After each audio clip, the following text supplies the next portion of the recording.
नमस्ते। आइए आज कुछ दिलचस्प विषयों के बारे में जानते हैं। पूरे अमेरिका में परागण करने वाले जीवों, खासकर मधुमक्खियों की कई प्रजातियों की संख्या घट रही है। इससे पर्यावरण और खेती दोनों के लिए चिंता बढ़ गई है। शहद वाली मधुमक्खियां फूलों का रस चूसकर और चाटकर दोनों तरीकों से रस निकाल सकती हैं, लेकिन इन मधुमक्खियों को परजीवी घुन से खतरा है। ये घुन बड़ी मधुमक्खियों और उनके बच्चों में वायरस फैला देते हैं। मधुमक्खियों की घटती संख्या को देखकर नई तकनीकें अपनाई जा रही हैं, जैसे कि बीवाइस के एआई वाले छत्ते।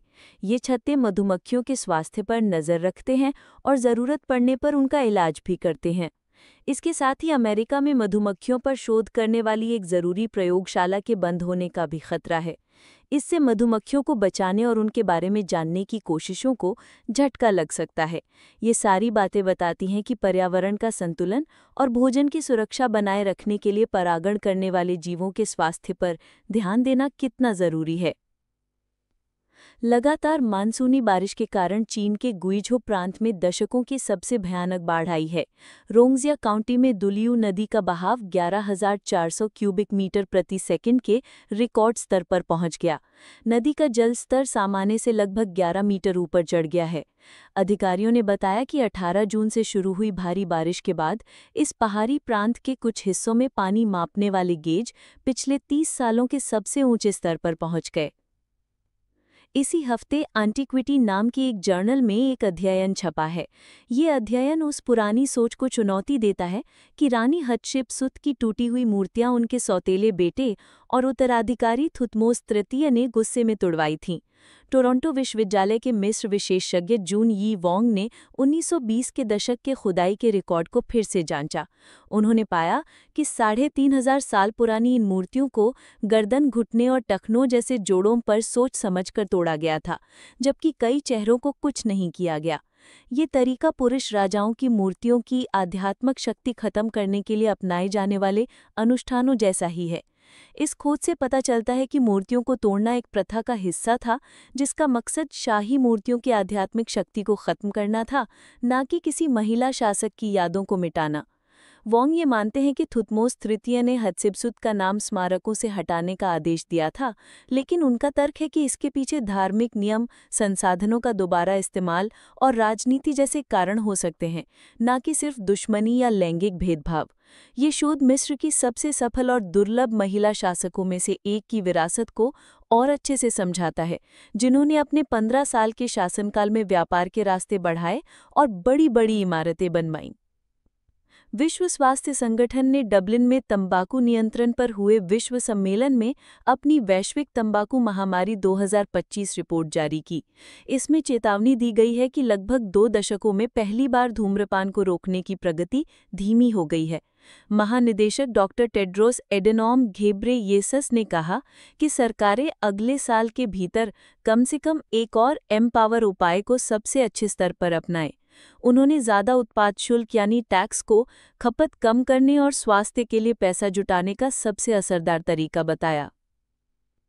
पश्चिमी ओंटारियो विश्वविद्यालय और अथाबास्का विश्वविद्यालय के शोधकर्ताओं की एक अंतर्राष्ट्रीय टीम ने अनुमान लगाया है कि 22 दिसंबर 2032 को चंद्रमा से टकराने की 2024 वायर नामक क्षुद्र ग्रह की 4.3% संभावना है।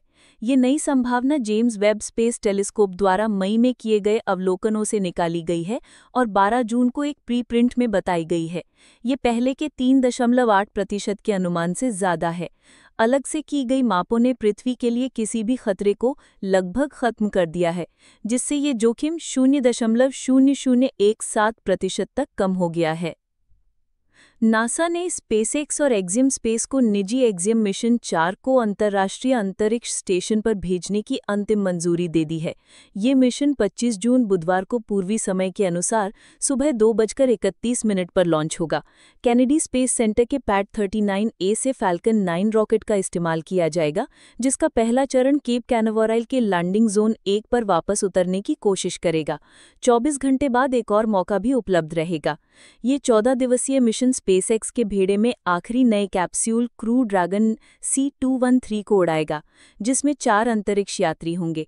नासा की पूर्व अनुभवी पेगी वुडसन इस फ्लाइट की कमान संभालेंगी, जिससे उनका अंतरिक्ष में 675 दिन का अमेरिकी रिकॉर्ड और भी बढ़ जाएगा। उनके साथ भारतीय वायुसेना के group captain Shubhanshu Shukla pilot के रूप में और पोलैंड के स्लावोजिचनेव्स्की, विश्नेव्स्की और हंगरी के तिबोर कापू मिशन विशेषज्ञ के रूप में शामिल हैं।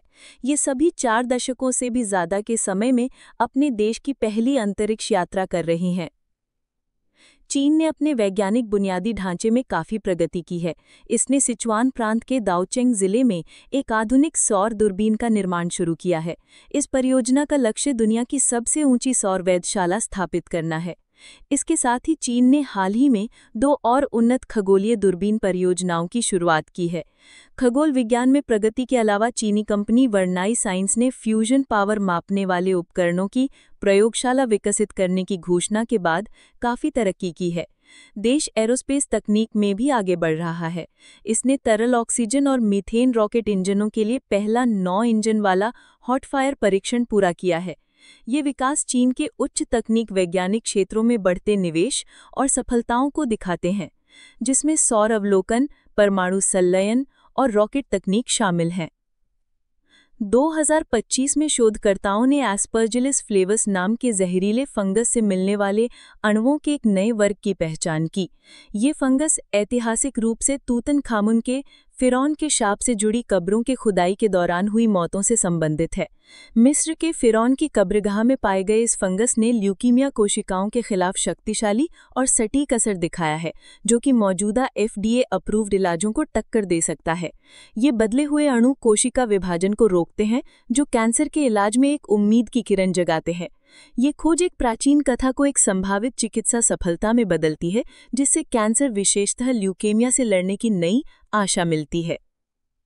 आशा है ये जानकारी आपको उपयोगी लगी होगी।